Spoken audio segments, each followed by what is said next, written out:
UN climate conference that just ended in Dubai set a worldwide goal of tripling renewable power like wind and solar by 2030. This morning in our series, Protecting the Planet, we look at the highs and woes of the U.S. offshore wind industry. Last week, for the first time in U.S. history, an offshore wind turbine in federal waters sent electricity to customers. 2 are now in place off the coast of New York's Long Island. More are planned along the East Coast. But senior national and environmental correspondent Tracy found the industry also faces more major headwinds.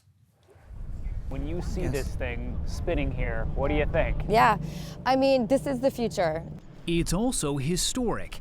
This 800-foot tall wind turbine is part of the first large-scale offshore wind farm to ever deliver power in the U.S. This is actually generating power for New York right now. Yes, it is. Power from the first turbine has come to the grid. Jennifer Garvey works for Ørsted, the Danish wind power giant that is building this installation 35 miles off the coast of Long Island.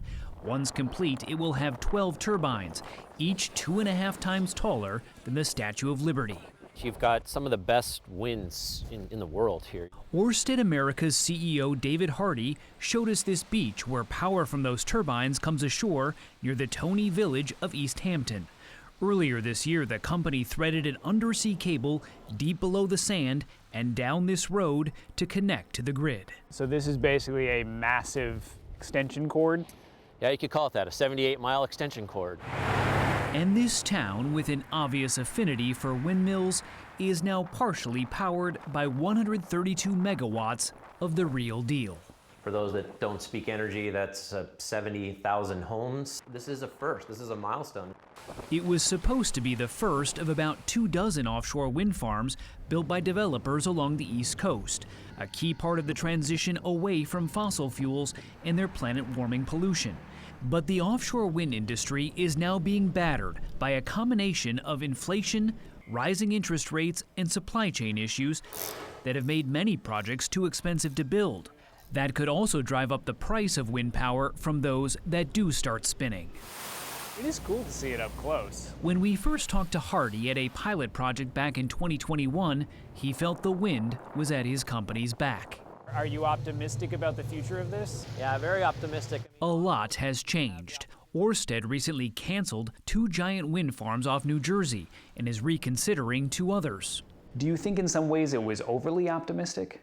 Probably in some ways we were too optimistic on some things, but we didn't expect the big macroeconomic conditions to kind of drag these projects down.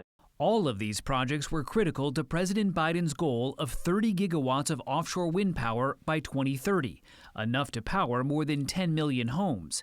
Analysts predict the industry will actually install about half that capacity. We don't believe the Biden administration is going to reach their target, but that's not to say they're going to reach it ever. It's just not they're going to reach it by the 2030 deadline they originally set. Analyst Timothy Fox is optimistic about the long-term future of offshore wind, as the industry constructs its supply chain, including massive ships like this one being built in Louisiana that will service wind turbines.